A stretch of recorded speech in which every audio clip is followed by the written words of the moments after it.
La plupart des gens, nous sommes trop têtus. Quand Dieu te parle, parce que tu ne connais pas le pouvoir de l'intuition, tu ne connais pas comment écouter la voix intérieure. Et voilà pourquoi nous souffrons.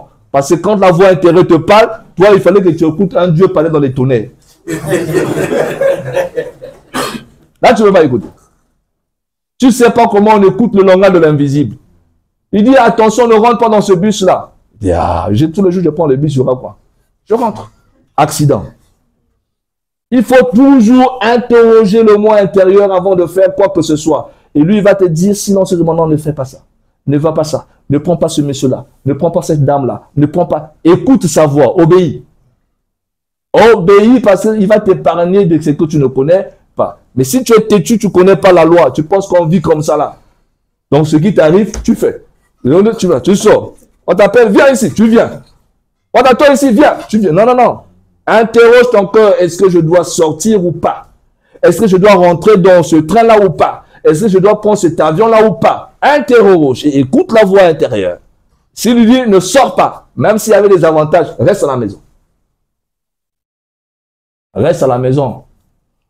Parce qu'en pensant trouver de l'avantage, tu risquerais de trouver que du malheur. Et ça, on ne connaît pas ça. Ça nécessite une éducation mystique. Il n'y a que dans le mysticisme qu'on apprend ça.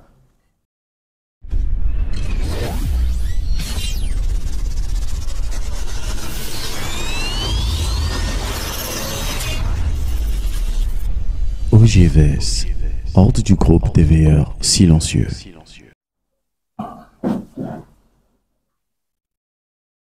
Dans la voie spirituelle et dans la voie initiatique, ou dans la pratique en général, même dans la prière pour certains, il n'y a pas de à peu près. Il n'y a pas d'amateurisme. C'est un chemin où on n'improvise rien. La seule chose qui peut nous aider, c'est la connaissance de comment fonctionne la loi. Donc, il faut déjà partir d'un fondement. Le fondement sur lequel on doit se baser, c'est de savoir qu'en tant qu'être humain, nous ne nous sommes pas créés nous-mêmes. C'est la première des choses qu'il faut retenir. Et ça, il ne faut pas l'oublier. Parce que si vous oubliez cela, excusez-moi, c'est quelque chose qui est méconnu par beaucoup des pratiquants.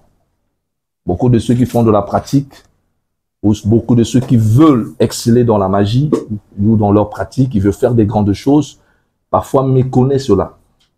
Beaucoup de ceux qui veulent également réussir dans la vie de façon générale, dans les affaires, dans la politique, dans beaucoup de domaines, parfois oublient cela ou ignorent cela. C'est pourquoi vous avez des gens qu'on appelle des athées. Vous avez des religions athées, des religions qui ne croient pas en Dieu, voilà, et qui pensent qu'ils peuvent se permettre de faire ce qu'ils veulent. Non, nous ne sommes pas entièrement libres. Donc, il n'y a pas de liberté absolue en tant qu'être humain. Dès l'instant où vous êtes un humain, il faut savoir que vous n'avez pas de liberté absolue. Parce que vous ne vous êtes pas créé vous-même. Il n'y a pas eu un jour où vous avez décidé, ok, moi je me crée. Je deviens un tel et je deviens X. Non. Vous avez simplement pris conscience que vous êtes en vie. Et par conséquent, vous ne savez pas qui vous êtes. Les gens vous ont dit, tu t'appelles un tel. Les parents t'ont donné un nom et par ce nom, les gens, tout le monde t'appelle par ce nom. Eric, Roger, ou je ne sais pas qui. Et tu es allé à l'école où tu as appris des choses. On t'a dit des choses, comment le monde est venu, il y a eu l'histoire, il y a eu des guerres, tout ça on a raconté. Et il reste à savoir si ces informations sont vraies. Tu n'as pas le temps d'aller rechercher pour vérifier tout ce qu'on t'a appris à l'école. Et l'école t'a dit, il faut avoir des diplômes si tu veux réussir, si tu veux être bien un jour, donc il faut aller. Et les parents mettent la chicotte tout le temps, il faut que tu puisses aller à l'école. Bref. Et là-bas, on a eu des professeurs qui nous ont enseigné. Parmi ces professeurs, il y a beaucoup des ignorants. Il y a un gros ignorant qui prend simplement un livre et vient te dicter. Après, il rentre pour à la maison, il attend le salaire à la fin du mois. Lui-même, il ne connaît même pas ce qu'il a enseigné. Il va t'enseigner la philosophie sur Platon, sur Descartes. Il ne connaît même pas qui est Platon, qui est Descartes et qui est Thalès. Il va t'enseigner l'histoire ou la géographie, la première, la deuxième guerre mondiale à sa manière. Il va t'enseigner l'histoire de l'esclavage à sa manière, telle qu'on lui a appris, c'est telle qu'il va transmettre. Donc, c'est du perroquet. Il ne fait que reproduire lui aussi ce qu'on lui a enseigné par ses professeurs. Et donc, si à l'origine, l'enseignement qu'on avait donné était faux, ça veut dire quoi? Lui aussi va transmettre que la même fausseté. Et c'est comme ça qu'on va te construire. Et dans la société également, tu vas rencontrer des amis, des parents, et chacun va essayer de mettre sa philosophie sous ta tête pour dire il faut faire ça, il faut faire ça, il faut faire ça. Il reste à savoir si ce qu'il dit est vrai. À l'église aussi, le pasteur aussi, tel qu'on lui a enseigné, lui aussi va enseigner à sa manière ce qu'il a compris par rapport à sa Bible ou par rapport à son Coran. Il reste à savoir si ce qui a été dit à l'intérieur est vrai ou faux. Alors, si tu ne prends pas le temps de te réveiller pour aller à la recherche de ta propre connaissance et de ta propre vérité, tu vas te perdre. Pourquoi tu vas te perdre? Parce que je vais te dire la vérité. 90% des informations que tu reçois ne sont que des faussetés. Et peut-être 10% seulement a de la vérité. Parce que les gens n'auront pas le courage de dire la vérité. Ils n'auront pas le courage de dire la vérité. Et si tu ne connais pas la vérité, si tu ne la cherches pas de toi-même, tu vas vivre dans des illusions, c'est-à-dire ce qu'on appelle des fausses croyances. Tu vas grandir avec beaucoup d'illusions dans la tête, croyant que c'est de la vérité. Et jusqu'à ce que tu sois en face de la réalité, que tu prennes conscience que ce n'est pas ça. Mais ça sera déjà trop tard.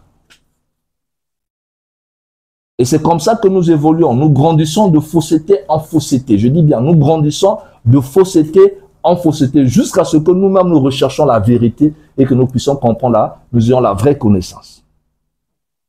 Et ce n'est pas été établi par hasard parce que le monde s'est construit autour d'un système. Et ce système ne veut pas que la masse et la majorité puissent avoir la connaissance.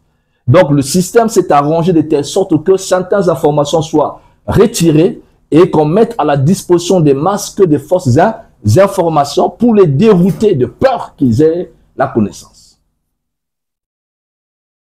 Mais la vérité, c'est que c'est quoi? C'est que le monde est né de quelque chose dont nous ignorons. La tradition africaine ancestrale égyptienne ne nous parle pas de la création du monde, mais il nous parle de la naissance du monde. Le monde est né. Et donc cette naissance, le monde a été engendré. Donc l'univers et tout ce que nous voyons a été engendré. Qui l'a engendré? On ne le connaît pas. C'est pourquoi la tradition africaine parle du Dieu inconnu, Atum.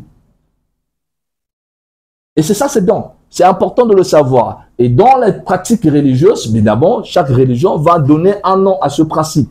Dieu pour les uns, Allah pour les autres, pour nous tenir. Bref, tout ce qu'on veut dire. Mais ce qui est vrai, c'est qu'il y a un principe d'origine. Je ne parlerai même pas de principe créateur. Parce que c'est un principe d'origine. Donc, il y a un principe d'origine qui est là. Et ce principe d'origine, c'est le 1. Si tu veux le comprendre, il faut suivre les mathématiques. La géométrie sacrée. Parce que quand tu prends le 1, avant le 1, il y a le 0. Le 0, c'est quoi? C'est le chaos. Le 0, c'est le chaos. Mais le 0 va sortir le 1, le premier nombre. Et à partir du 1 va naître le 2, deuxième nombre. Après 2 va venir 3, troisième nombre. Donc le 1, c'est le principe premier. C'est du 1 que chacun de nous est sorti. S'il n'y avait pas eu 1, toi, tu ne seras pas là. Et ce 1-là, appelle Dieu si tu veux. Quelqu'un d'autre l'appellera avec un autre nom. Mais il est le 1. C'est le principe de l'unité. C'est le principe d'origine. Donc, l'origine de tout, c'est l'unité. Et après, il y a eu 2. 2, c'est le principe de la dualité.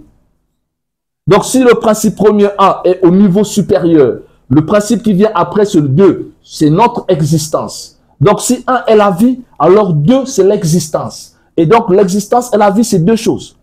Il y a la vie qui n'a jamais connu de temps et d'espace. Il y a l'existence qui a un début ici et aura une fin. Ça veut dire que tu es venu à l'existence et tu as eu un début ici. Ça veut dire qu'après, tu auras une fin. Il y a toujours une porte d'entrée et après, il y aura une porte de sortie. Il faut garder ça à l'esprit. Et ça, c'est la sagesse des anciens. Il y a une porte d'entrée et après, il y aura une porte de sortie. Et tu ne peux pas faire autrement. Ce n'est pas toi qui avais conçu ça comme ça. C'est comme ça que ça se trouve. Qui que tu sois, tu dois passer par là. Et ça, c'est ce qu'on appelle l'existence. Et l'existence repose que sur deux piliers. La dualité. C'est-à-dire, cette dualité, c'est ce que vous appelez par les notions du bien et du mal, qui en réalité n'existent pas. Sinon, qu'il n'y a pas de bien, il n'y a pas le mal. Ce sont des polarités pour maintenir la complémentarité de l'équilibre universel. C'est pourquoi il a fallu qu'il y ait un masculin et il y ait un féminin pour qu'il y ait équilibre complémentaire. Il n'y a pas de contradiction. C'est pour se compléter, pas pour se contredire, afin qu'il y ait l'harmonie dans l'univers. Et il ne peut pas avoir de l'harmonie s'il n'y a pas l'équilibre des contraires. Pour que l'harmonie soit, il faut que les contraires soient équilibrés. Il faut que le négatif et le positif s'équilibrent. Tu ne peux pas enlever le négatif. Tu ne peux pas enlever le positif. Il faut que tu les équilibres parce que les deux sont importants. Ces deux, c'est important. L'homme ne va dire que non, nous, on va seulement vivre entre nous les hommes, pas des femmes. Et les femmes, on va dire non, on n'a pas besoin des hommes, nous les femmes. Ça ne marchera jamais. Vous n'allez pas résoudre ça. Parce que c'est un principe qui n'a rien à voir avec le règne humain, ça a à voir avec tout l'univers.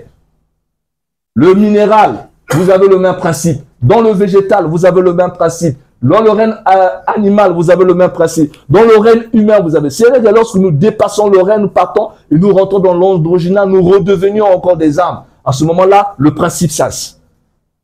Donc, le principe de cette dualité, il faut prendre conscience de ça. C'est même que par là que tu peux comprendre la notion de magie noire ou de magie blanche. En réalité, il n'y a pas de magie noire et il n'y a pas de magie blanche. Donc, quelqu'un parle de la magie noire, c'est un ignorant. Et quand quelqu'un parle de la magie blanche aussi, c'est un ignorant. Les deux ne comprennent pas ce qu'ils font. Le vrai pratiquant de la magie ne parlera pas de magie noire ni de magie blanche parce qu'il n'a jamais eu de magie. C'est comme quelqu'un va dire, il y a un dieu de bien, il y a un dieu du mal. Il n'y aura jamais un dieu du bien, il n'y aura jamais un dieu du mal. Ça, c'est la version religieuse. Évidemment, c'est le fruit de l'ignorance. Voilà pourquoi les religieux ont créé un dieu du mal qu'on appellera Satan et un dieu du bien qu'on appellera Dieu. Ça n'a pas de sens.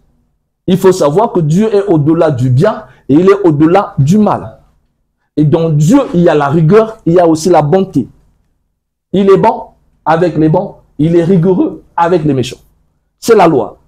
Donc, si tu comprends cette notion, ça te permettra maintenant de faire ta pratique. Si tu ne méconnais la loi, tu risqueras de fausser dans la pratique. Et la loi, c'est que la grande loi, c'est la loi de l'harmonie. Parce que s'il n'y a pas l'harmonie, il n'y aura pas la vie. Donc, s'il y a la vie, il faut que cette vie repose sur quelque chose. Et cette chose, c'est là, c'est l'harmonie. Et la vie, elle, va descendre pour un temps et va continuer son parcours. C'est pourquoi nous sommes des êtres éternels. Chaque être humain est un être éternel. Donc, c'est à lui de pouvoir savoir vivre en harmonie avec la loi pour que finalement la loi le protège, pour que la loi te garde, pour que la loi t'élève. Il n'y a que la loi qui peut t'aider. Et cette loi, ce n'est pas une loi humaine. Ce n'est pas une loi d'une religion. La religion ne peut pas créer une loi. C'est une loi cosmique, universelle. Et ce sont des lois naturelles. Voilà pourquoi lorsque nous parlons de magie, c'est la science des secrets de la nature. C'est tout. Il ne faut pas chercher autre définition. La magie, ce n'est pas d'abord le miracle et tout le reste et tous les gris-gris qu'on va faire. Non, c'est d'abord une science, c'est d'abord une connaissance, c'est d'abord une sagesse qui te permet de comprendre comment les lois de la nature fonctionnent. Et c'est la base de cette compréhension que toi, maintenant, tu vas agir. C'est comme ça que la science a évolué. La science a évolué en se servant de la magie. C'est-à-dire, les scientifiques dont nous parlons, ce sont des mystiques et des mages qui ont récupéré la démarche magique pour pouvoir exploiter leur physique et tout ce qu'ils sont en train de faire. Pour fabriquer le bateau, il fallait qu'ils comprennent comment les lois de la physique fonctionnaient. Pour faire l'avion, il fallait comprendre comment les lois de la physique fonctionnaient. Sans ça, ils n'allaient pas réussir.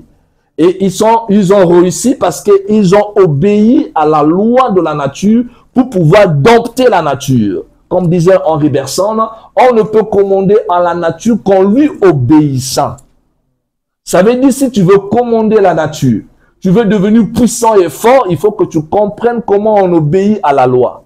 Tu ne peux pas réussir à commander la nature en désobéissant à ses lois. La nature va te rattraper. Maintenant, c'est comme ça que les gens veulent faire. C'est-à-dire les gens veulent être puissants. Ils veulent être grands, ils veulent être forts, ils veulent être riches, ils veulent avoir tous les honneurs, mais sans obéir à la loi de la nature. C'est aller contre ta propre destruction. Parce que tu ne peux pas contourner la loi. Tu contournes la loi de la vie, tu te détruis. Toi-même, tu te détruis. Et c'est comme ça qu'il y a eu au cours de l'histoire des civilisations qui se sont détruites eux-mêmes. Parce qu'ils ont voulu aller au-delà ou contourner la loi de la vie. Ils ont oublié que le principe divin, le principe d'origine, le principe créateur pour les uns, qui a conçu ce monde, est une intelligence infinie. C'est-à-dire, en termes d'intelligence, tu ne peux pas le dépasser en intelligence.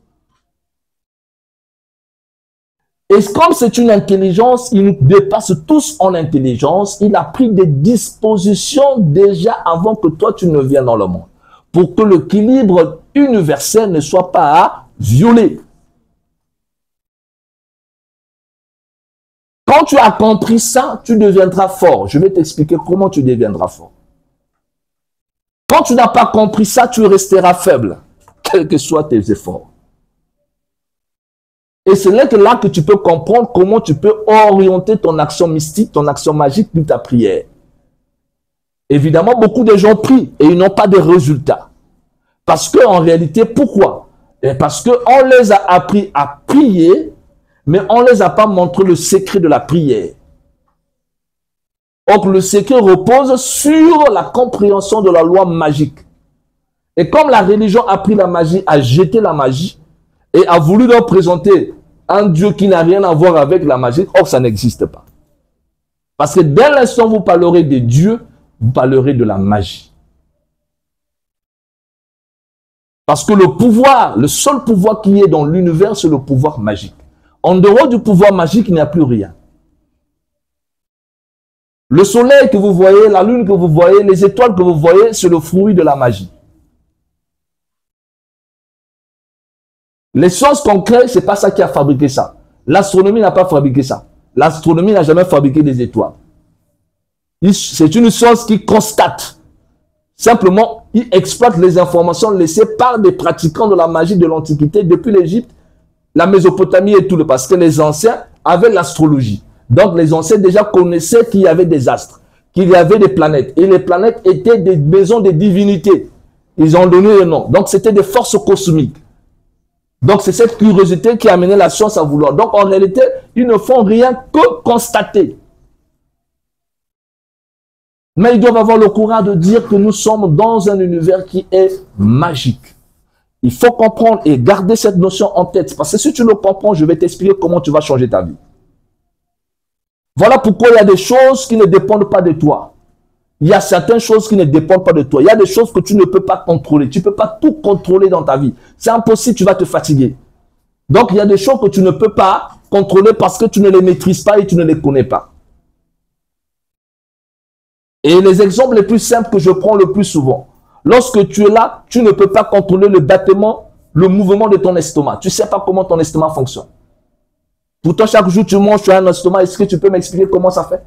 Est-ce que tu es là pour regarder l'estomac, comment ça fonctionne? Il fait son travail. Il fait son travail. Merveilleusement. Ton cœur bat chaque jour. Tu ne contrôles rien. Tu n'as pas le pouvoir sur ton cœur. Pour toi, c'est ton corps. Mais tu n'as aucun pouvoir pour dire, OK, aujourd'hui, le cœur, arrête d'en avoir pendant 2-3 minutes. Ça ne marchera jamais. Tu montes, tu descends, ça ne marchera pas. Parce que ça ne dépend pas de toi. Ce n'est pas sous ton contrôle. Quand tu enlèves tes cheveux poussent. Tu ne vas pas là dormir pour dire les cheveux aujourd'hui poussent. Non, non, non, ça va pousser. Que tu le veuilles ou non, ça poussera.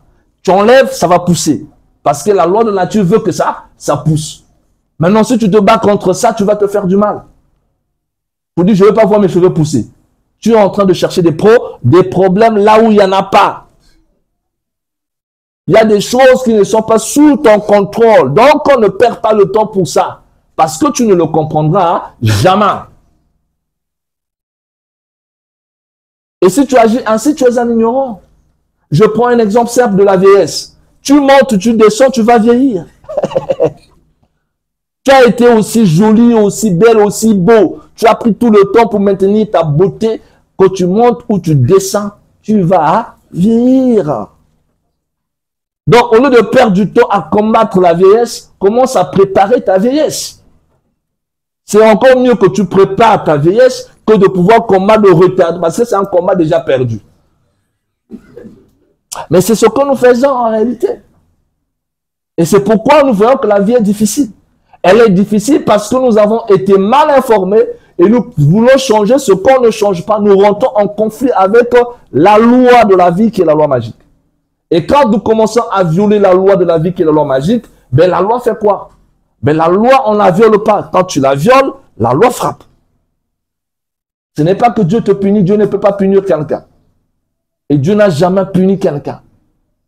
Ces fausses croyances religieuses nous amènent à pouvoir... Ça ne marche pas. Dieu ne peut pas te punir. Si jamais tu te punis, c'est que quelque part, c'est toi qui t'es exposé. Parce que tu n'as pas compris quelque chose. Nul n'est censé ignorer la loi. Première chose. Et si tu veux bien appliquer une loi, tu dois la connaître. Pour tirer les avantages de cette loi, tu dois la connaître. Maintenant, si tu ne cherches pas à connaître comment cette loi fonctionne, ben tu restes en ignorant. Par conséquent, tu subiras.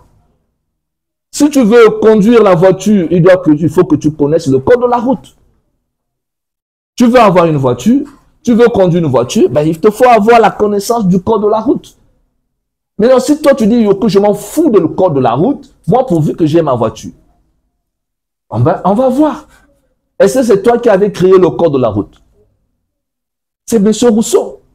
Donc, lui, il sait pourquoi il a créé et ça a été accepté de façon universelle. Donc, toi, tu ne peux pas décider contre tous ceux qui ont pris cette décision. Avec quelle force? La finalité, c'est que c'est quoi? C'est toi qui vas partir. C'est toi qui vas subir. Tu vas subir à cause de quoi? Pas parce que Rousseau veut que tu puisses subir. C'est parce que tu n'as pas voulu respecter la loi. Et la vie, c'est la même chose. Ce n'est pas toi qui as créé la vie. Et la vie n'a jamais reçu de création. Personne n'a créé la vie. La vie est. Et elle restera toujours comme Dieu d'ailleurs. Personne n'a créé Dieu. Dieu est. Dieu est. Mais il n'existe pas. Dieu n'a jamais existé. Ceux qui parlent de l'existence de Dieu, c'est des ignorants. Oh, Dieu existe. Dieu ne peut pas exister. Parce que celui qui existe est au-delà du temps et de l'espace. Toi, tu existes parce que tu as une existence. Mais Dieu, lui, il ne peut pas exister. Donc, parler de ton Dieu qui existe, ben tu es en erreur. Dieu est. C'est tout. Il est. Il n'a pas connu de commencement, il n'aura jamais de fin, il est. On monte, on descend, on meurt, on revient, Dieu est. Nous allons partir, ceux qui viendront après nous continueront à croire à une divinité. Peu importe comment on va faire. Parce qu'il ne peut pas vivre sans croire à quelque chose. Parce que c'est comme ça. Maintenant, ne cherche pas à comprendre Dieu en question, tu vas te casser la figure parce que tu ne comprendras pas. Il te faut beaucoup d'études pour comprendre ça. C'est pourquoi la religion a simplifié la chose pour dire, il ne faut pas trop bouder. Crois. C'est tellement facile. Parce que ça sera compliqué. Le prêtre va se plaindre, le pasteur va se plaindre, il ne pourra plus expliquer certaines choses. Il dit non, crois seulement. Et c'est important de comprendre donc le principe. Et si tu comprends qu'il y a un principe supérieur qui est là, et que ce principe supérieur a mis la vie à notre disposition, nous vivons, et la vie, elle est magique. En ce moment, je dois comprendre quelle est la loi de la vie. Et une fois que je comprends cette loi, je commence à pouvoir obéir à la loi de la vie qui est la loi de la nature. Plus j'obéis à cette loi, plus la loi me protège et plus j'avance. Et lorsque je ne comprends pas comment ça fonctionne, je vais aller à l'encontre de la propre loi. Je vais aller à l'encontre de la nature. Et la nature ne pourra plus me protéger parce que je viole ces lois. C'est comme un enfant qui n'obéit pas à sa mère. Mais le jour qu'elle aura besoin de la protection de maman, maman fera quoi? Maman ne pourra rien faire pour toi. Pourquoi? Mais parce que tu ne l'as jamais obéi, tu ne l'as jamais reconnu, tu n'as jamais écouté ce qu'elle t'a dit. Et la nature, c'est le symbolisme de la mère, de la femme, de la déesse d'Isis. Et quand on a compris ça, maintenant je vais rentrer sur le sujet du choc en retour. Souvent, lorsque nous faisons de la magie, on dit qu'il faut faire attention au choc en retour. Oui, parce que le problème, ce n'est pas de la magie. C'est que de façon, nous vivons chaque jour. Le fait que tu vis, il faut que tu retiennes une chose, que toute action que tu vas entraîner, que tu vas engager, aura forcément une réaction. Que tu fasses de la magie, que tu ne fasses pas de la magie, dès l'instant où tu es en vie et que tu es un être vivant, un être humain, chaque fois que tu fais quelque chose, attends-toi à une réaction. C'est pourquoi si tu es sage, avant d'agir, tu dois d'abord réfléchir. Il faut que tu aies la sagesse de supporter le choc quand ça reviendra. Le problème, c'est que quand il s'agit d'agir, nous ne réfléchissons pas. Nous nous permettons de tout. Et lorsque la nature commence à nous aider, pas à nous punir, parce que la nature ne punit pas, mais il aide. Dieu ne te punit pas, mais il essaie de t'aider. Donc, lorsque la loi du retour, qu'on appelle choc en retour, revient, qui est le retour à l'équilibre et à l'harmonie primordiale. Parce qu'au départ, il y avait l'équilibre. C'est la déesse Mahat, égyptienne. Voilà pourquoi l'Égypte était grand. Parce que tout Égyptien connaissait la Mahat, respectait la Mahat, obéissait à la Mahat. Et les 42 doigts de la Mahat étaient strictement respectés dans la maison, dans le foyer. Quand les enfants viennent, on dit la Mahat, la justice et la vérité cosmique. Voilà pourquoi quelqu'un pouvait laisser au marché ses biens. Il ne verra pas quelqu'un venir voler ça.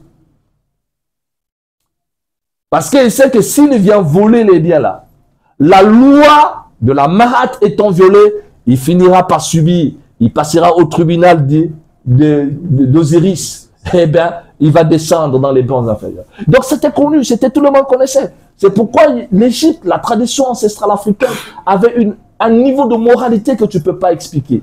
On n'obéissait pas à Dieu parce qu'on avait peur, mais parce qu'on comprenait comment la loi fonctionnait.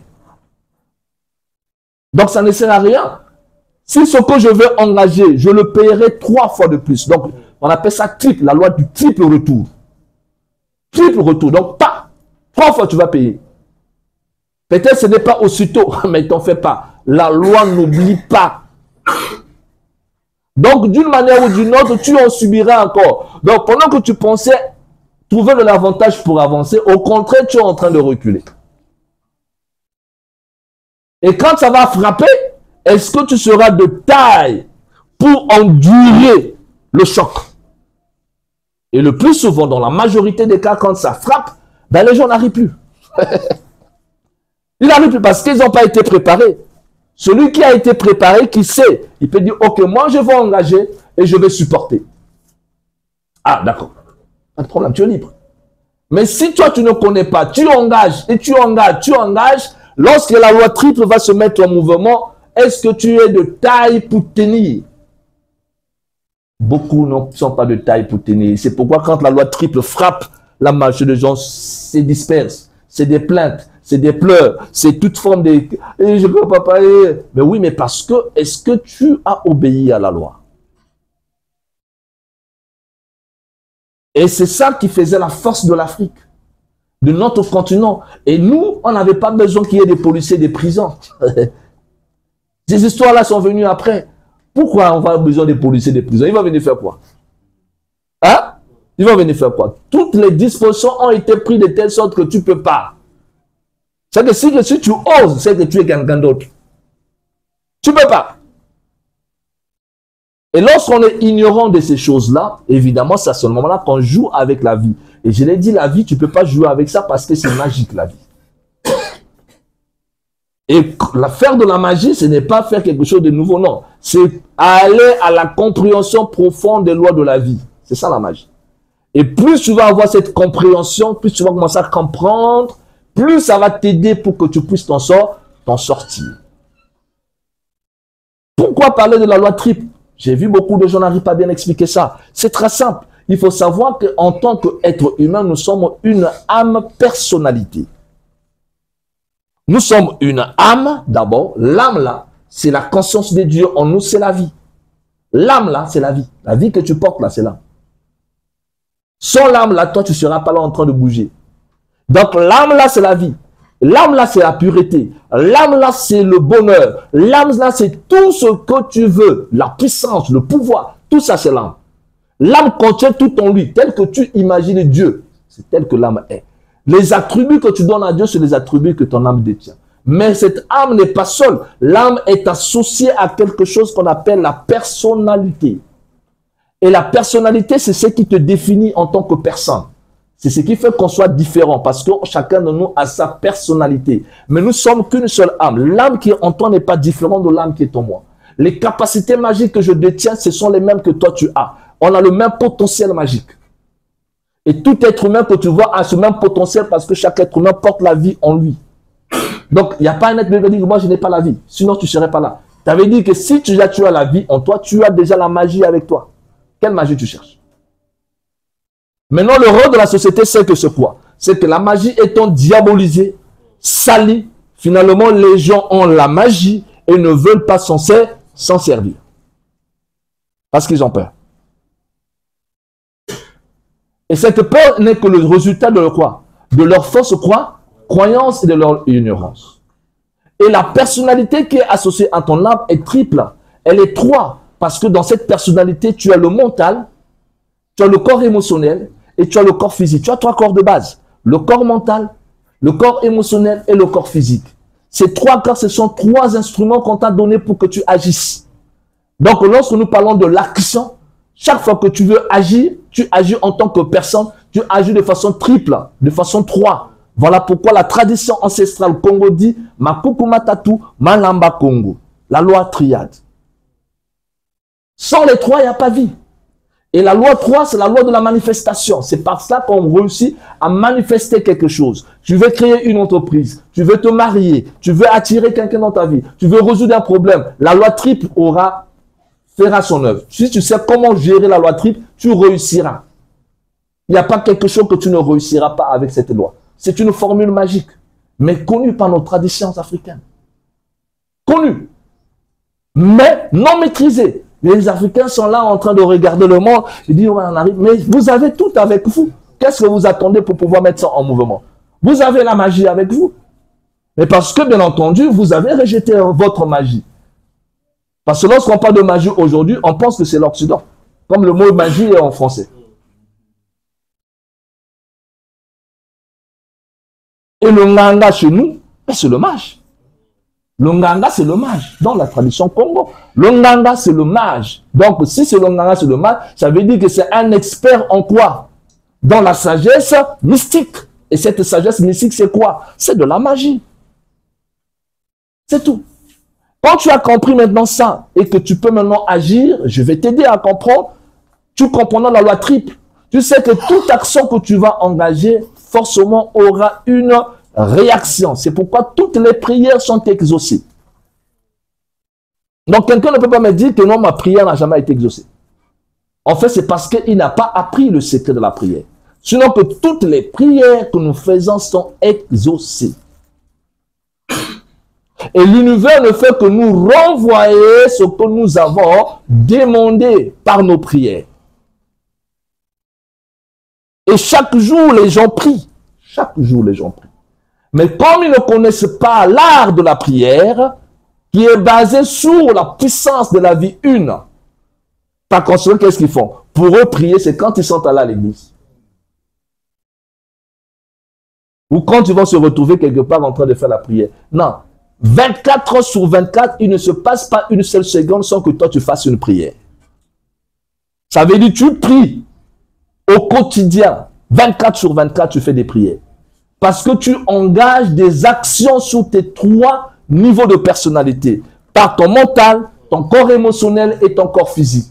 Le mental, c'est le siège de ta pensée. Le corps physique, c'est le siège de tes émotions et de tes sentiments. Et le physique, c'est le siège de tes passions et de tes désirs. C'est ça qui fait que tu sois humain. Tu as des passions, des désirs. Tu as des sentiments, des émotions. Et tu as aussi le mental pour réfléchir, penser et raisonner. Maintenant, le problème, c'est de savoir comment on a structuré ces trois choses-là. Et tu vas comprendre pourquoi je l'ai dit au commencement que nous avons été mentis. Parce que les fausses croyances qu'on nous a données, c'était pour nous déstructurer. La religion nous déstructure. L'école va nous déstructurer. Les parents, s'ils sont des ignorants, vont nous déstructurer. La société va nous déstructurer. Et là, nous sommes un gros ignorant qui ne connaît pas. Et alors, on va jouer à quoi? À l'apprenti sorcier. À l'apprenti chimiste. Prenez un chimiste qui ne connaît pas les lois de la chimie et vous lui donnez les produits chimiques. Et il commence à s'amuser avec les produits chimiques, les acides hydriques, je ne sais pas quoi, il ne connaît rien. Ben, il va brûler la maison. Vous allez seulement apprendre que pouf, le laboratoire n'a plus feu. Parce que le gars ne connaît pas que ça, on ne mélange pas ça avec ça, ça. Il ne connaît pas. Et c'est la même chose dans la pratique mystique et spirituelle, même dans la prière. Quelqu'un qui n'a pas appris la magie, qui ne connaît pas les lois de l'univers, qui ne maîtrise pas les régions supérieures, l'harmonie des anges, la hiérarchie supérieure, les ancêtres et tout, comment il fonctionne et tout ça, va commencer à faire des invocations, des prières à la va-vite. Mais sans pourtant savoir quelles sont les forces qui sont en train de s'engager, il va s'attirer de fous des états égrégores parce qu'il y a des esprits qu'on ne met pas en contact. Il ne connaît pas Gabriel, Michael, Raphaël, c'est qui? Il ne connaît pas. Et il dit, je vais faire les invocations des anges. Sur quelle base? Pour faire quoi? Il leur demandait de faire quoi? Il dit, je vais demander maintenant à Gabriel de pouvoir punir et faire, parce qu'il y a quelqu'un qui me fait du mal. Il faut que Gabriel va là-bas, tue-le. Gabriel va le tuer. Quand tu ne connais pas, il faut faire attention. Il faut apprendre avant de mettre en mouvement une force. On ne met pas en mouvement les forces qu'on ne maîtrise pas. Voilà pourquoi quand tu ne maîtrises pas les forces, tu dis simplement Dieu ou force cosmique. Parce que tu n'as pas la maîtrise de qui tu vas utiliser. Et un jour, quand tu vas avancer, tu commenceras à avoir la maîtrise des entités et leur nom. L'esprit de dire, ok, tu peux t'utiliser. Tu sais que je peux orienter lui pour telle chose et lui, je l'orienterai. C'est là où je te dis qu'il n'y a pas de magie noire, il n'y a pas de blanche, il n'y a que de la magie. Et quand tu auras compris ça, ça va t'aider dans ta propre vie. Tu n'as même pas besoin de faire beaucoup de magie pour le faire. Ce que tu as besoin, c'est de commencer à faire attention à ce que tu penses. Comment tu penses? À quoi tu penses le plus souvent? Et comment tu vois le monde? La perception du monde, la façon dont tu vois le monde dépend que de toi. Si je prends un exemple très simple de quelqu'un qui traverse des moments difficiles, qui est pauvre et qui veut s'en sortir. Et de l'autre côté, il voit des gens qui réussissent, qui prospèrent, il va se dire, mais comment lui il fait, comment, pourquoi, papa. Ok, il a une perception qui est fausse. La perception qui est fausse, c'est quoi? C'est qu'il y a des informations d'abord qui sont fausses dans son propre esprit. Et tant qu'il ne va pas se libérer de ces fausses informations, il continue à rester dans cet état. Quelqu'un m'a envoyé un message. J'étais en train de rire un message. Il m'a dit, maître, il faut m'aider parce que moi, je suis pauvre et je souffre. Regardez, je suis pauvre et je souffre. La personne est consciente qu'il est pauvre, qu'elle est pauvre. Et il affirme ça, je suis pauvre et je souffre. Il oublie que la vie étant magique, lorsqu'il dit je suis pauvre, le je suis là, c'est même le nom du principe divin. Donc Dieu s'appelle je suis. Je l'ai dit qu'il est. Donc quand je dis je, tu engages ta volonté, action magique. Parce que pour commander à la nature, on commence par le je. Je t'ordonne, je déclare, je proclame, je. Le je là, c'est Dieu en toi, c'est l'âme qui s'affirme. Alors quand tu mets je suis, le verbe que tu mets là, je suis, c'est une signature, tu es en train de signer. Et quel est l'adjectif que tu mets après je suis? Pauvre. Alors l'esprit, le subconscient, toute la magie est déjà engagée. Tu es dans l'auto-affirmation de ta propre pauvreté. Parce que tu es en train de nommer ta pauvreté. Quand tu nommes quelque chose, tu donnes un nom à quelque chose, tu crées la chose.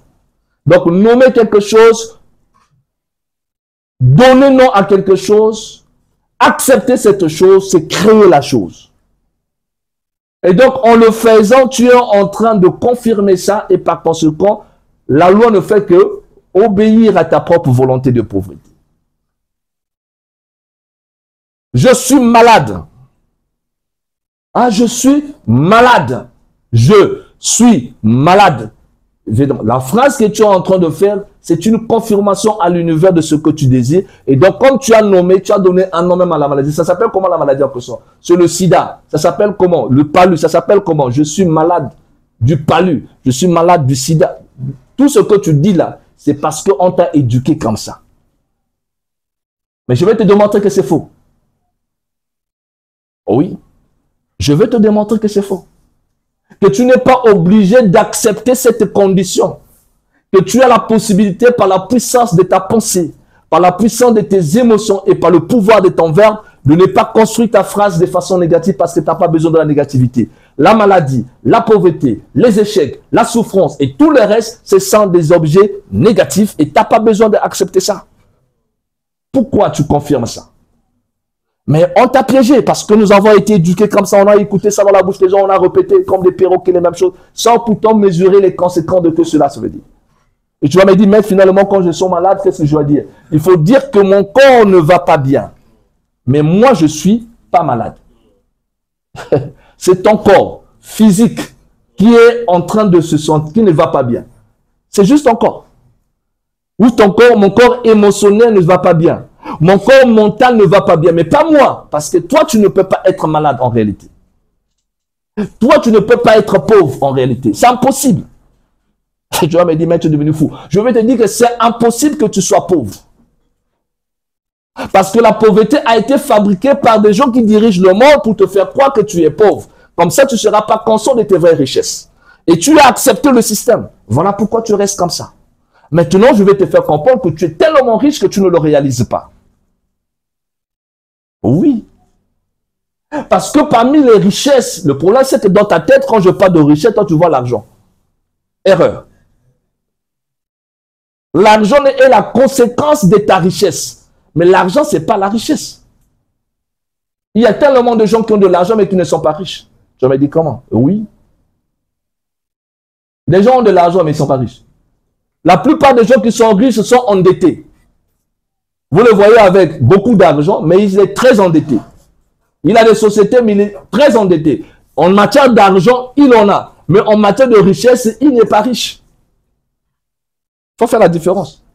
Ceux qui font la comptabilité connaissant, lorsqu'on parle de patrimoine, quand on voit une entreprise, on dit, quelle est votre richesse? On voit le patrimoine, les biens que vous détenez, c'est ça qui fait la richesse. Après, on voit ce que vous avez dans votre caisse, en termes maintenant des fonds financiers.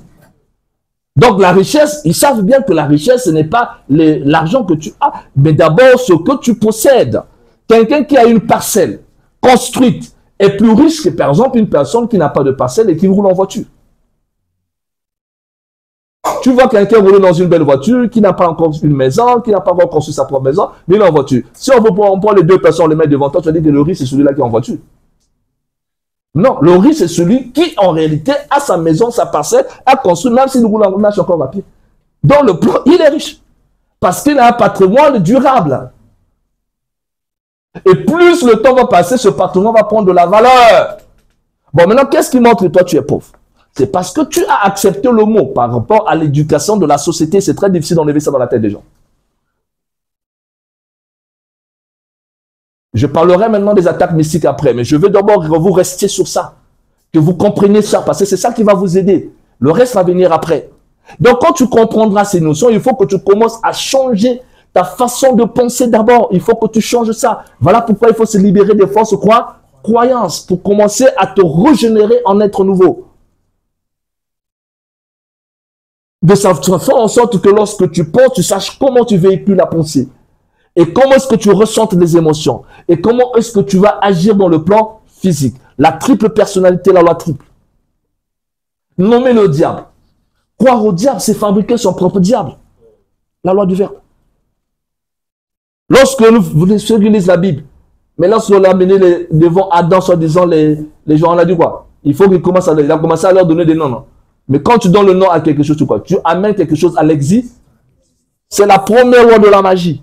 Dans la pratique magique, dès l'instant où tu nommes quelque chose, tu l'amènes à l'existence. Quand tu veux faire un envoûtement contre quelqu'un dans le sens négatif, ben tu vas nommer ce que tu veux que la personne puisse vivre comme malédiction. Le fait que tu es en train de nommer ça, tu es en train d'accompagner ça avec ton énergie émotionnelle, ben là, tu es en train de créer une entité qui va agir. Et bien entendu, la personne va subir une charge négative. Il va se retrouver à l'hôpital parce que tu l'avais souhaité. La magie est incontournable. Nous vivons dans la magie. Nous faisons de la magie sans que nous puissions nous en rendre compte. Et comme on ne nous a pas appris ça, ben nous utilisons cette magie très mal et le plus souvent contre nous-mêmes. Parce que nous n'avons pas étudié ça. Et donc, vous allez grandir avec ces mécanismes de pensée, de je suis mal et je suis ceci, toujours les connotations négatives et tout le reste. Et après, ça va détruire votre confiance en vous-même et au point que vous allez pouvoir vous bloquer vous-même d'abord. Ce qu'on appelle l'auto en vous. Et c'est ce que va utiliser l'esprit sorcier. Les vampires sorciers savent ça. Ceux qui ont l'expérience, pas des petits sorciers. Les vampires sorciers qui maîtrisent l'invisible connaissent exactement. Ils savent que la plupart des humains qui sont là ne sont pas assez forts. Qu'est-ce qu'il va faire? Il va créer simplement un événement. C'est ce qu'on appelle l'envoûtement. Une charge négative. Il dit qu'il te souhaite malheur. Il dit qu'il a trouvé un boulot, il commence à prospérer. Non, non, non. Je vais envoyer une charge négative. Donc, il va invoquer ses forces et en jeter un sort dans le sens que toi, tu sois malheureux. Que toi, tu subisses quelque chose. Mais forcément, s'il met assez de volonté dans son acte, il est possible, si toi, tu n'as pas de protection, tu n'as pas des régulations puissants, tu n'as pas de force, que tu subisses l'événement. Voilà pourquoi tu vas subir un drame. Une situation. On va t'enlever du boulot, par exemple, sans raison, ou quelque chose que tu avais de bien, il va se perdre. Paf! Et quand ça arrivait, et si tu n'étais pas spirituellement préparé, tu ne connais pas comment faire le retour à l'envoyeur. Tu ne sais pas comment le maîtriser. Tu ne sais pas. Dès que tu vas voir l'événement négatif se présenter, la première des choses que les gens font, c'est quoi? Il se met à se paniquer dans tous ses états. On vient de m'enlever au boulot. Je ne sais pas qu'est-ce que c'est. Et là, tu es en train de pouvoir ouvrir ton champ énergétique sans te rendre compte pour que l'action qu'on a mis contre toi puisse encore accélérer le processus. Et cette fois-ci, ce n'est pas lui qui sera là tous les jours pour t'envoyer des chars parce qu'il n'a pas le temps pour ça. Il avait envoyé une fois. L'événement s'est produit. Toi, tu n'as pas su comment renvoyer le mal. Tu as subi ça. Et quand tu as subi ça, tu as accéléré ça toi-même. Et après, tu as accepté cette identité nouvelle qu'on a fait sur toi. Parce que lui, il avait souhaité que tu sois pauvre. Toi, on t'a enlevé du boulot. Et les difficultés ont commencé. Et tu as dit, OK, je suis donc pauvre. La preuve, je n'ai pas la capacité de pouvoir nourrir mes enfants. Mais c'était la volonté de quelqu'un d'autre. Et tu n'es pas obligé d'accepter cette volonté. Tu peux t'en libérer. J'ai pris l'exemple de la pauvreté et c'est le même exemple qu'on peut appliquer dans n'importe quelle situation difficile de l'existence. Nous n'avons pas le droit de confirmer l'événement qui nous arrive. Attention. Même si l'évidence, les yeux, et nous montrent que c'est ce que tu traverses, la maladie, tu es allé à l'hôpital et les médecins disent que tu souffres du VIH-Sida. Et c'est parti. Non, non, non. Tu dis, je suis un être magique et je n'accepterai pas ça. Refoulement, retour à l'envoyeur, tu réagis. La loi cosmique se met en mouvement, on va réparer le temps, tu reviendras, on verra, il n'y aura plus rien. Tu peux te guérir de tout ça, il n'y a pas d'impossibilité. Comprends comment la loi fonctionne. Comprends comment la loi fonctionne. Il faut se libérer de nos petites peurs. Et cela, quand tu as compris la loi triple, comment ça fonctionne, comme je l'ai dit, donc le problème du choc en retour, ce n'est pas un Dieu qui nous punit, ni quelqu'un qui nous punit. Le choc en retour, c'est le retour de notre action, mais triplé. Ça veut dire si ce que tu penses est bienfaisant, si ce que tu ressens est bien, et si ce que tu fais est bien, attends-toi à ce que tu ressens en retour le triple de ça, en mieux. En pensée en mieux, une fois. En émotion en mieux et en acte en mieux. Donc 3 fois. Triplement reçu. Et donc c'est bien. Et quand tu penses à bien, tu peux changer les choses parce que tu as compris le secret. Maintenant, quand tu penses de façon mauvaise, une fois, tu ressens de la négativité 2e fois et tu agis en plus en mal dans l'intention vraiment de faire du mal à quelqu'un 3 fois. Donc, il y aura une réaction de la même manière. Triplement, tu vas payer en pire, pas en mieux. Et dans la pratique magique, il y a la pensée qui rentre, il y a l'émotion et il y a le geste qui est l'acte. Voilà pourquoi tu vas prendre le visage de quelqu'un, tu vas prendre ses cheveux, ses angles, on va mettre pour jeter le sort. Et après, on se met à incanter, on prend le couteau, on tape, comme on fait dans le vaudou. Tout ce que tu es en train de faire, ça, c'est le côté physique. L'action est là. Le corps physique agit. Il y a le côté émotionnel parce que tu as le sentiment, il faut qu'il soit détruit. Après, de l'autre côté, il y a la pensée qui travaille parce que, surtout pour ceux qui sont très avancés, la visualisation va rentrer. Toute cette action que tu es en train de faire aura sa réaction. C'est pourquoi celui qui agit de cette manière est un ignorant. Tu n'as pas le droit de faire ce genre de pratique pour nuire à quelqu'un. Je ne te conseillerais pas de le faire. Je ne te conseillerais pas de le faire. Et c'est pourquoi, c'est ça qui a été la conséquence de beaucoup des pratiquants de la magie. Ils pensaient que le fait qu'ils ont le pouvoir magique, ils ont le droit de faire ce qu'ils veulent. Non. Le pouvoir, tu as simplement le droit de l'utiliser que pour faire ce qui est bien ou pour renvoyer le mal. Renvoyer le mal, c'est pourquoi? C'est ce qu'on appelle le retour à l'envoyeur. Tu as le droit de te défendre contre ceux qui cherchent à nuire à ta vie.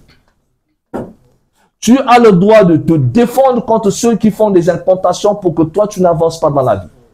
Tu as le droit de te défendre contre les personnes qui veulent bloquer et t'empêcher d'être heureux. Tu as le droit de te défendre. Et on se défend en faisant ce qu'on appelle le retour à l'envoi. En ce moment-là, tu lui renvoies simplement son propre charge négative.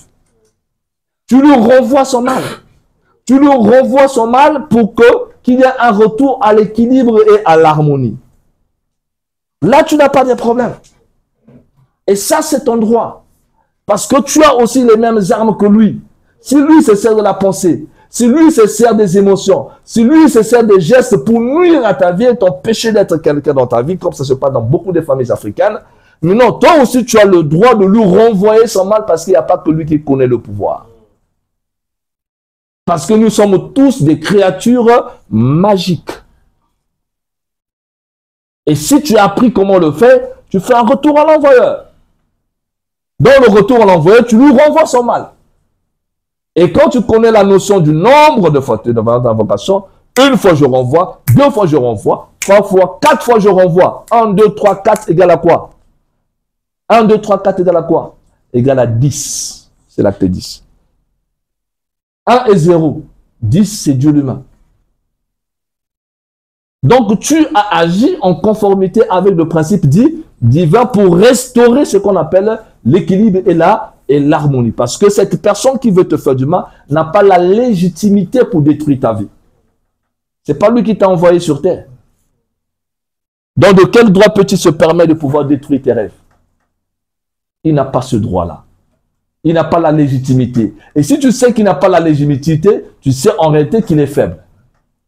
Et c'est toi qui as de l'avantage. Donc, au lieu de pouvoir pleurer, se paniquer, fais un retour à l'envoyeur. Et après, tu restes calme. Pourquoi passer le temps à se plaindre et à pleurer? Donc, qu'est-ce que les gens font? Au lieu de renvoyer le mal parce qu'ils ne le savent pas, ils subissent le mal et ils subissent la vie et ils sont pris au piège à ce moment-là parce qu'ils ne savent pas comment réagir. Donc, lorsque nous comprenons cette loi triple, qui est une loi de la vie, qui est une loi spirituelle, tu peux l'exploiter en bien. Et je vais dire comment l'exploiter en bien. Si tu sais que ta pensée forcément entraînera une réaction, tes émotions entraîneront une réaction, tes actes entraîneront une réaction, en ce moment-là, tu peux en profiter pour cultiver au-dedans de toi des pensées de paix profonde, des pensées de joie, des pensées d'élévation, des pensées qui vont dans le sens du bien. Quand bien même tu traverses un moment difficile, tu n'es pas obligé de confirmer ça. Tu n'es pas ça. Ce sont des situations extérieures à toi. Pourquoi se laisser affecter par ça? C'est nous qui autorisons ces choses-là d'entrer en nous. On n'est pas obligé d'autoriser que ça rentre. Comme tu vois la vie, il y a l'entrée, il y a la sortie. Lorsqu'on fait un rituel de magie de haut niveau, il y a toujours l'entrée et il y a aussi une sortie. Donc, c'est toi qui sais comment tu fais l'entrée, comment tu fais entrer, et qu'est-ce que tu fais entrer, et qu'est-ce qu'il faut faire sortir.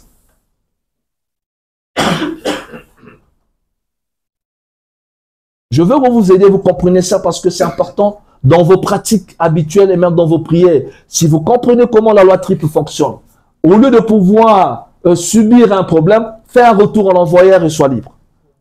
Et dit non, je ne mérite pas de subir cette chose. Ça veut dire qu'il y a eu quelqu'un certainement qui veut que je vive ça. Mais moi, je fais un retour à l'envoyeur, je renvoie le mal et je me libère. Quand tu renvoies le mal, ce n'est plus ton problème. C'est maintenant l'univers qui va s'en occuper. Toi, maintenant, retrouve ta joie et retrouve ta paix, retrouve l'équilibre intérieur. Quand tu retrouves ton équilibre intérieur, tu es plus protégé. Et l'égrégore, les aides de lumière, parce qu'il y a la loi de l'analogie. L'analogie, c'est quoi? Ce qui se ressemble fait quoi? Ça semble.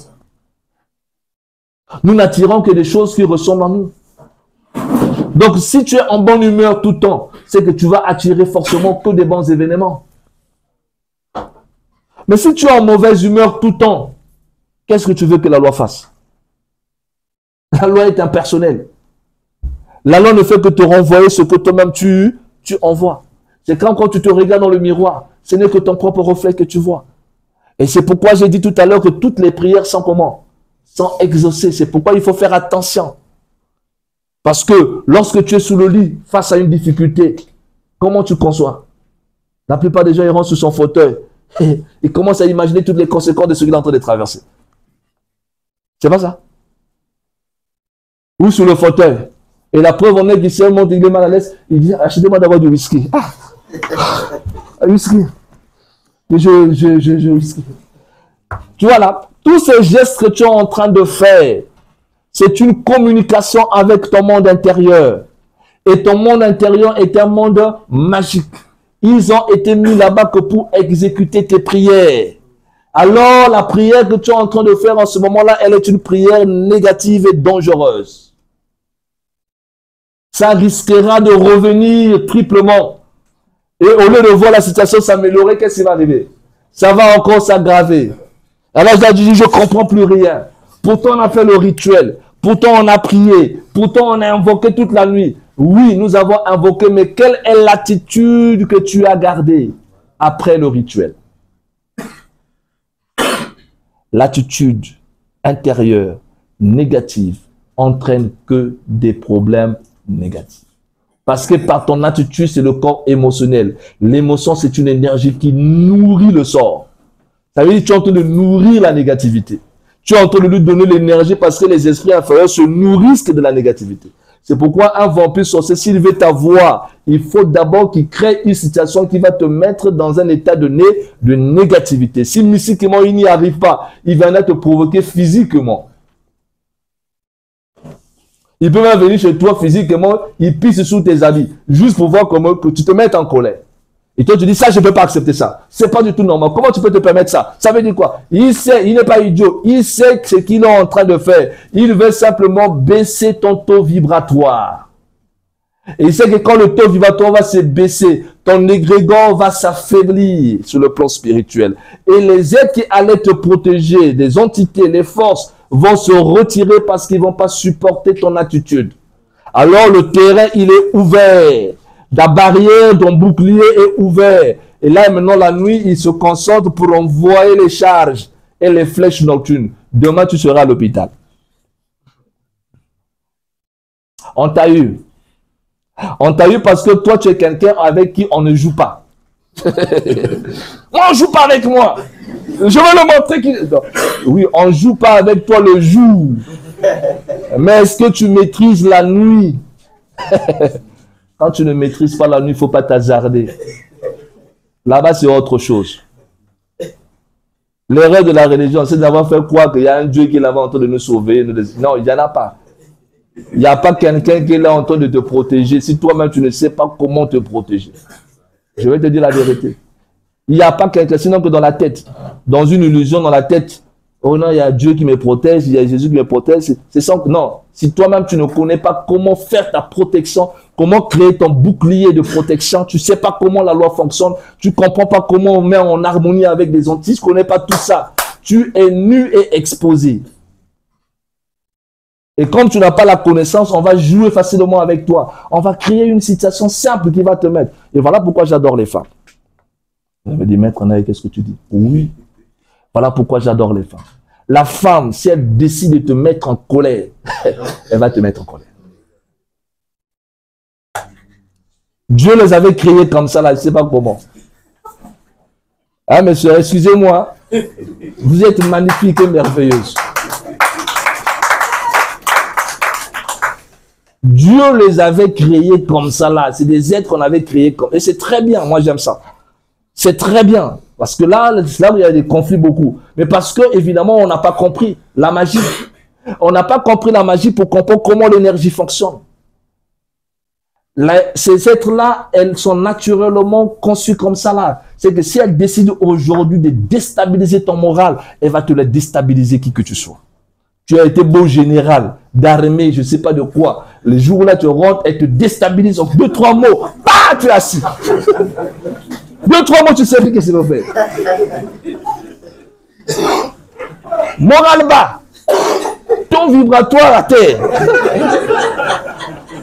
Ça mot était spirituel, mais tu dis, là, je veux pas. Et là, si tu n'as pas un cœur, tu vas frapper. Je dis, la seule façon de me défendre ici, la seule façon de me défendre ici, c'est d'utiliser la main. Parce que tu sais que émotionnellement et mentalement, tu es battu. Donc, ton seul secours, c'est le physique.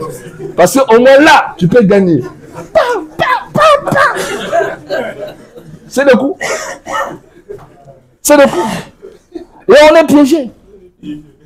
Et ça, nos parents, nous n'avons pas préparé à ça. Papa n'a jamais dit quelque chose sur le mariage. Maman n'a rien dit comment ça va se passer. Personne n'a dit quelque chose. Tu vas découvrir ça souvent au fur et à mesure. Et ça devient compliqué. Mais oui, Mais c'est important parce que, évidemment, l'univers les avait placés pour nous aider d'être forts. Le but de la femme, c'est de faire en sorte que l'homme soit fort. Et c'est pour cette raison que Dieu lui a donné ces mécanismes-là qui lui permettent de tester les capacités magiques de l'homme. Et la seule chose qu'elle a besoin, c'est simplement ta magie. Le reste, là, ce n'est que des faussetés qu'on enseigne aux gens. Plus tu es magiquement fort, plus la femme va t'apprécier, sans qu'elle ne se rende compte elle-même. Parce qu'elle aussi, elle ne connaît pas ça. Elle ne connaît pas qu'elle est une sorcière. C'est elle qui nous a initiés à la magie. Je suis obligé de libérer ça. C'est-à-dire que l'histoire nous enseigne que la magie, nous l'avons appris auprès des femmes. Ce sont elles qui nous ont initiés à la magie, pour que nous puissions être des acteurs de la vie et que nous maîtrisons l'existence. Donc, en fait, ce sont nos maîtresses. Et pour se rendre compte que tu es en train de réussir dans la magie, elle met les épreuves sur ton chemin. La voie initiatique, c'est la voie des épreuves. Tu as compris? Donc, lorsque tu as une femme chez toi, dis-toi que tu as une maîtresse qui doit t'aider à être bien dans la vie. C'est pour cette raison qu'il faut que tu la respectes. Peu importe ce qu'elle est. Parce que si tu ne réussis pas avec elle, tu prendras une autre, ça sera encore difficile. Parce que toutes les femmes ont le même principe. Donc, tu n'as rien fait. Oui. Donc, il faut que vous vous confrontez et qu'elle va t'aider à être fort. Elle va t'aider à maîtriser le pouvoir. Elle va t'aider à être un vrai mage. Elle, même si elle ne connaît pas la magie, elle en a de façon naturelle. Maintenant, tu peux comprendre l'importance de la femme. Ce n'est pas par sa beauté, ce n'est pas parce qu'elle a commencé là. Ça, ce n'est que les superficiels que les gens recherchent. Et le principe, c'est qu'elle va t'aider. Elle va t'aider sans que tu te rendes compte. Parce qu'elle va tester tes capacités émotionnelles. Voilà pourquoi lorsque un homme traverse les moments difficiles, il n'a plus de force avec la femme. Pourquoi? Parce que lorsque la femme ne sait pas, tac là, mais quand il n'y a plus rien là, quand il dit, le gars commence à trembler. Il dit, ah, non. Il faut que tu lui rassures que je suis un guerrier chéri. Et que nous allons traverser ce moment difficile ensemble. Et dis-toi que je m'en sortirai. Parce que je ne suis pas né pour perdre. Je suis né pour gagner. Tu dois rassurer. Et les hommes qui ne sont pas formés, ils peuvent même pleurer chez madame.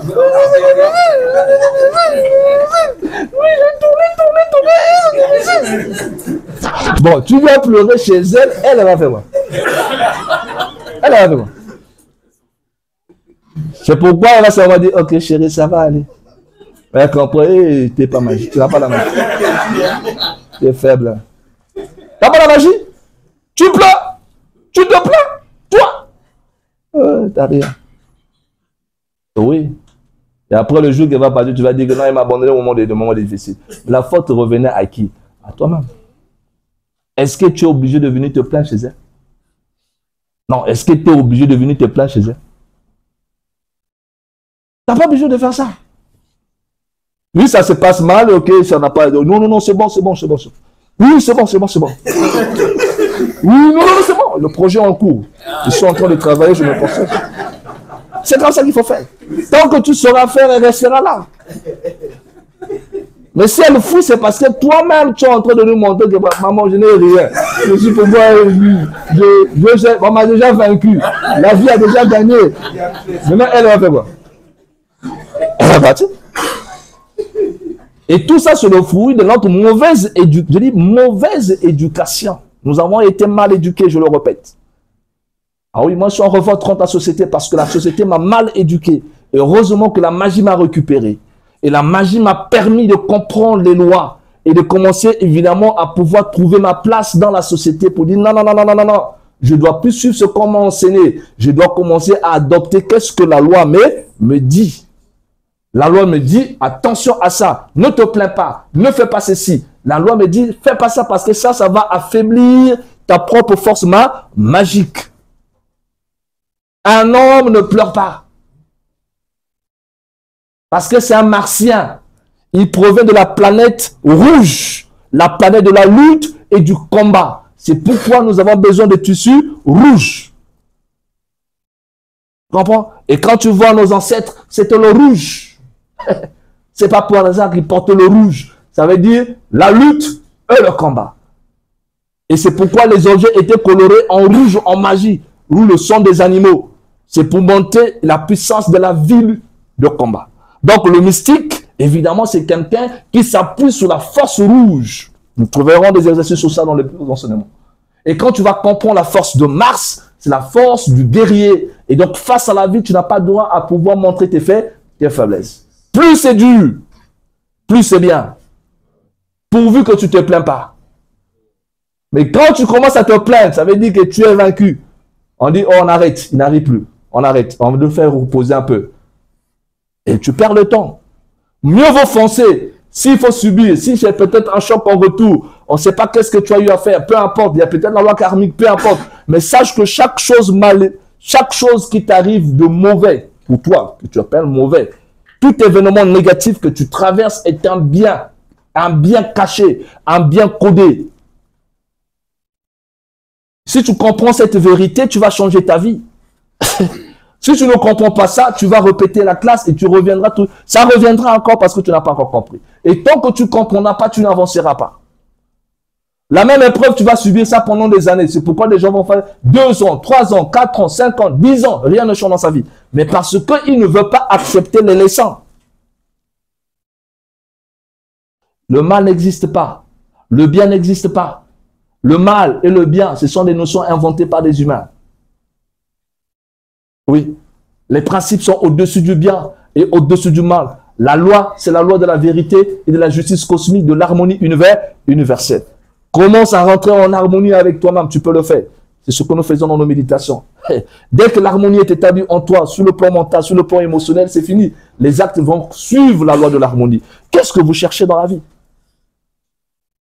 Qu'est-ce que vous cherchez dans la vie? Et là, tu peux maintenant comprendre combien est-ce que Dieu est bon. Pas lorsque nous étions des religions, on disait Dieu est bon, sans plutôt savoir pourquoi Dieu est bon.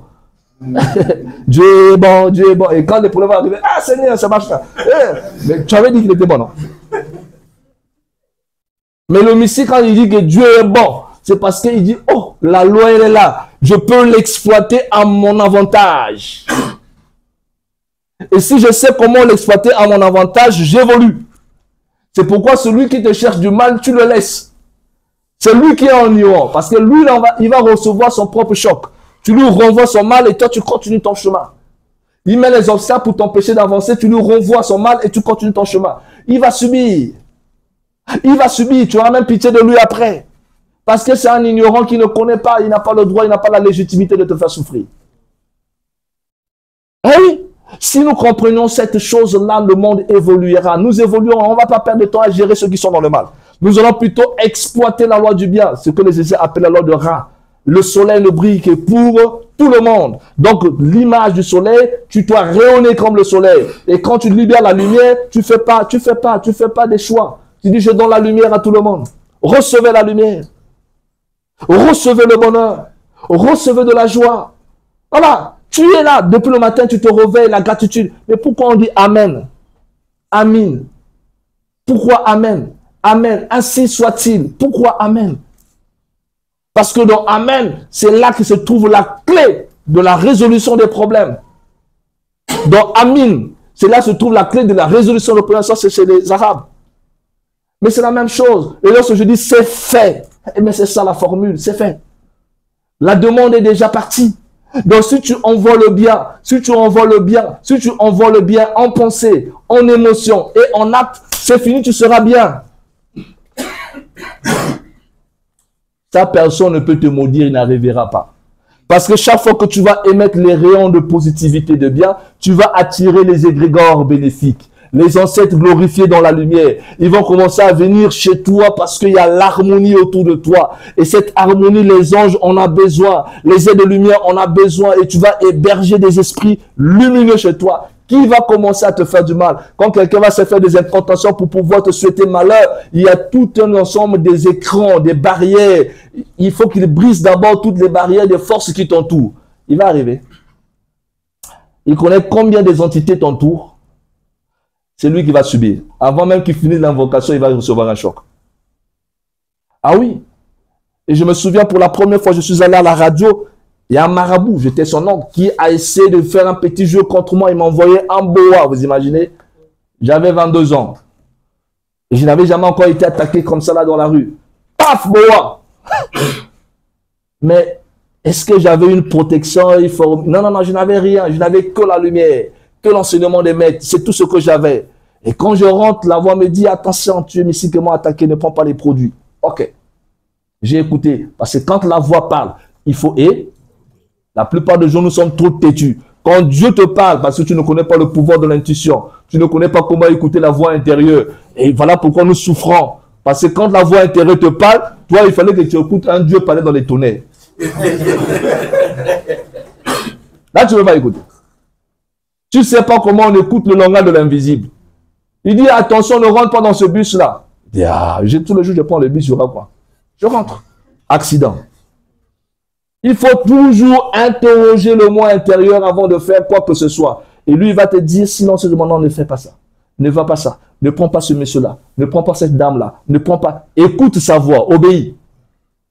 Obéis parce qu'il va t'épargner de ce que tu ne connais pas. Mais si tu es têtu, tu ne connais pas la loi. Tu penses qu'on vit comme ça là. Donc, ce qui t'arrive, tu fais. Tu vas, tu sors. On t'appelle, viens ici, tu viens. On t'attend ici, viens, tu viens. Non, non, non. Interroge ton cœur, est-ce que je dois sortir ou pas? Est-ce que je dois rentrer dans ce train-là ou pas? Est-ce que je dois prendre cet avion-là ou pas? Interroge et écoute la voix intérieure. S'il lui dit, ne sors pas, même s'il y avait des avantages, reste à la maison. Reste à la maison. Parce qu'en pensant trouver de l'avantage, tu risquerais de trouver que du malheur. Et ça, on ne connaît pas ça. Ça nécessite une éducation mystique. Il n'y a que dans le mysticisme qu'on apprend ça.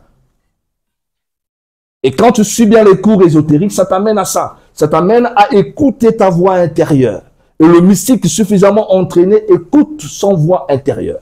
Il ne fait que la volonté de sa voix intérieure. Il n'obéit qu'à sa voix intérieure. C'est pourquoi il n'a pas de loi. Sa loi, c'est la loi de son cœur. Ah bien? Le reste là, ce sont des lois fabriquées, j'appelle ça. La fabrication de la religion, fabrication de ceci. Il y a beaucoup de lois fabriquées. Est-ce que moi, je vais perdre mon temps à pouvoir suivre les fabrications des gens? Non, je n'ai pas le temps pour ça. Moi, j'écoute mon cœur. Si mon cœur me dit, partage-le, je le partage, même si je ne le connais pas. Mais si mon corps me dit, ne le donne pas, même s'il me tourne me supplier, donne-moi. Je dis, je ne donnerai pas parce que le moi ne m'a pas convaincu de te donner. Peut-être que toi qui me demandes là, mystiquement, c'est un coup. Quand je vais te donner les billets, tu prends, tu amènes ça dans les toilettes, tu mets ça dans l'anus pour que moi je sois bloqué financièrement. Hein? Il y a des pratiques sombres. Donc tout le monde ne mérite pas qu'on l'aide financièrement. Ce n'est pas parce que la personne demande que tu dois donner. Non. Interroge ton cœur. Si ton cœur dit donne-lui, donne. Si ton cœur dit non, tu dis non.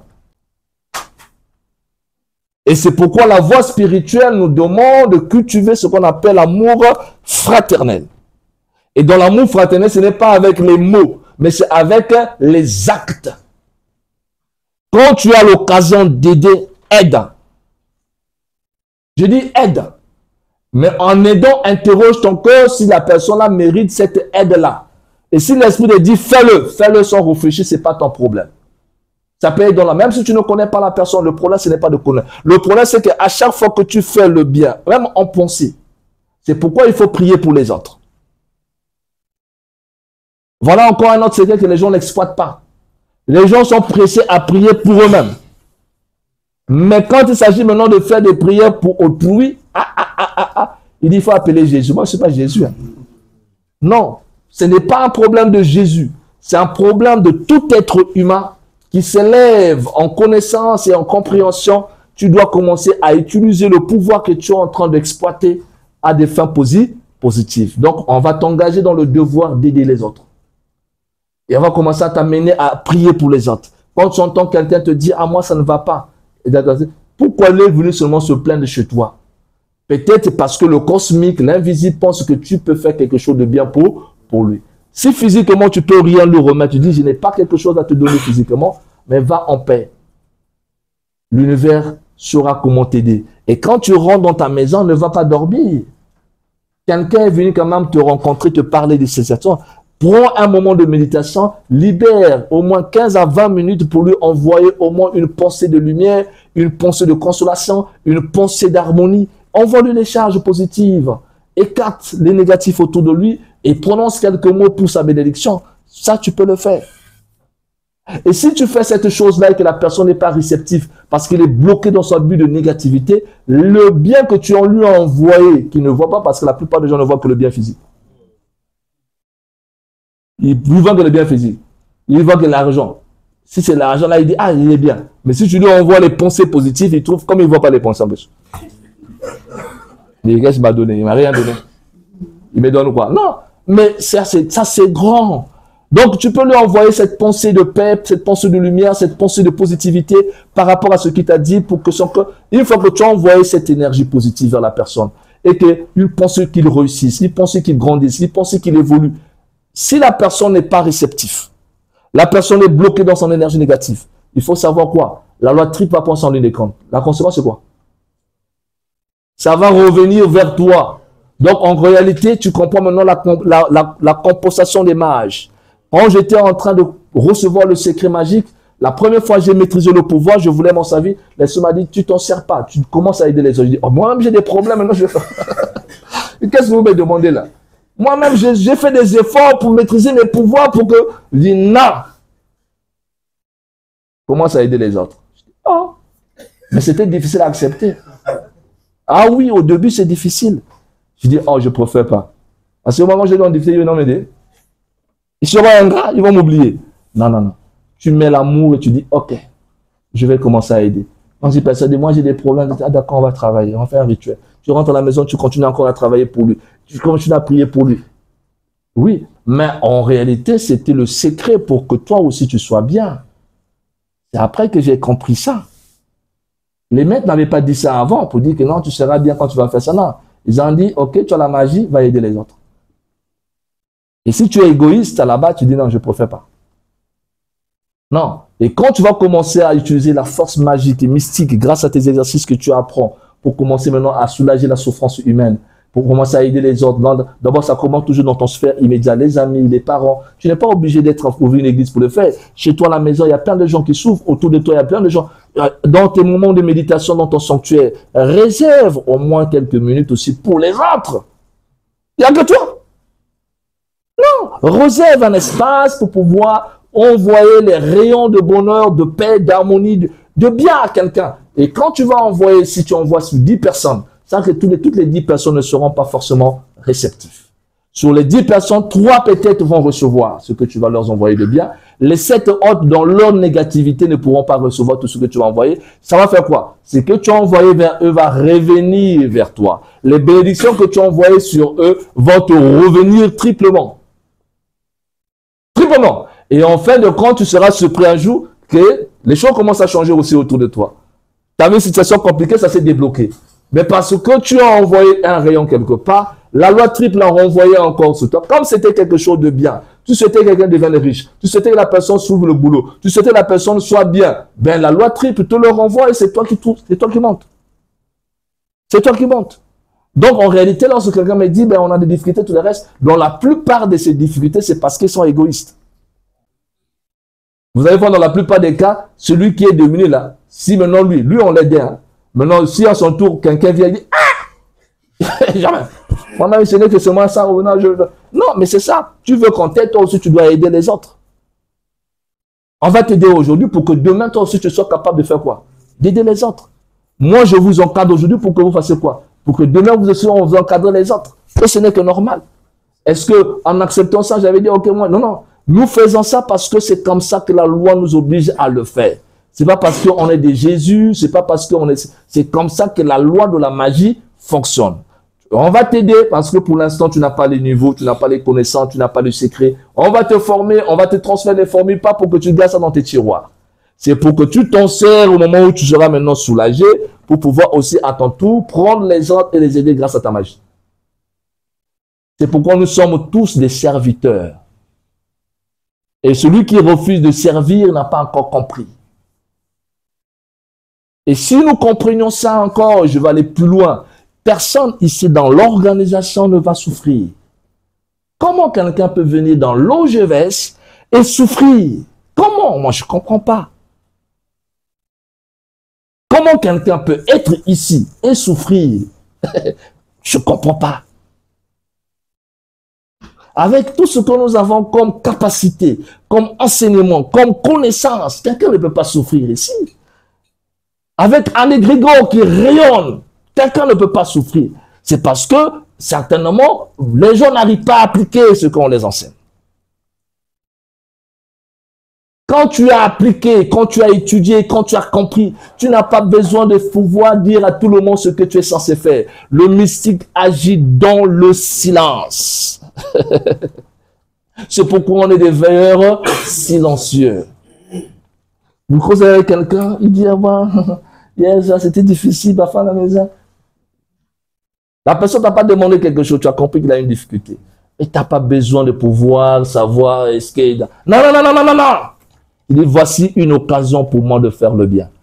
Tu interroges le moi, est-ce que je peux l'aider? Le moi dit, ok, aide-le. Tu lui fais un petit cadeau, frère, viens. Ça, c'est pour toi.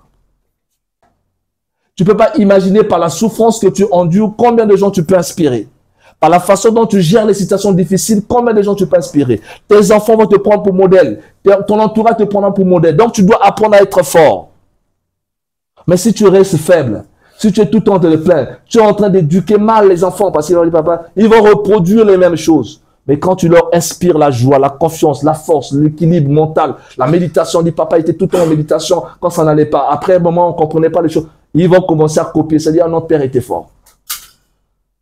Et c'est comme ça qu'on transmet l'éducation aux autres parce que les enfants copient plus ce que nous voyons, ce qu'ils voient chez nous. Et nous n'avons pas le droit, je le répète, nous n'avons pas le droit de montrer nos faits, nos faiblesses. Un mystique n'est jamais faible. Il ne le sera jamais. Ou au cas contraire, tu ne sois pas mystique, va dans la religion. Quand tu dis je vais être mystique, on n'est jamais faible parce que les forces qui nous gèrent sont des forces puissantes et efficaces. Et face à l'adversité, nous avons la force de surmonter les obstacles. Nous avons la force d'avancer. Nous avons tous les outils pour renverser les situations difficiles en situations positives. Nous avons les capacités d'en renvoyer le mal à celui qui génère ça.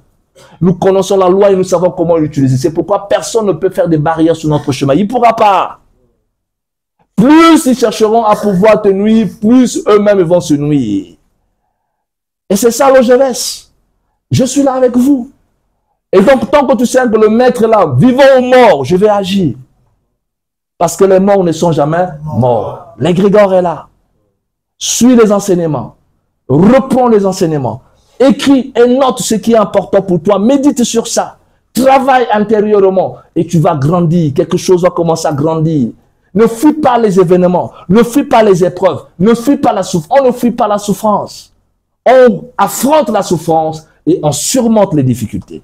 Il ne faut pas fuir. Il ne faut pas fuir. Parce que quand tu vas fuir, ça va revenir. Et tu risqueras de passer beaucoup de temps à souffrir. Quand ça arrive, affronte ça. Courageusement. Avec l'énergie positive. Affronte ça, mais ne te plains pas. Ne te plains pas. Affronter, ça veut dire quoi? Médite sur ça. Tire la leçon que ça t'enseigne. Parce que derrière chaque souffrance, je l'ai dit, se cache toujours quelque chose de bien pour toi. Alors prends l'enseignement que l'épreuve t'apporte. Prends, récupère ça et ça va te faire grandir en sagesse. Nous sommes dans un monde où la plupart des gens ne sont pas éduqués spirituellement. Donc, d'une manière ou d'une autre, les gens vont envoyer des charges négatives contre nous. Mais ce n'est pas une raison pour que nous soyons brisés. C'est là que nous devons leur montrer que moi, je suis un mystique, je vais surmonter ça. Ce que vous avez voulu voir se manifester ne se manifestera pas. Je vais renverser la situation. En adoptant cet état d'esprit en toi, ça finira par devenir une habitude. Et un jour viendra, aucune preuve ne pourra te briser. Aucune situation ne pourra te faire t'affaiblir. Et là, tu vas commencer à prendre ton destin en main et tu pourras vivre longtemps joyeux et heureux. J'en ai terminé. Que le cosmique vous bénisse.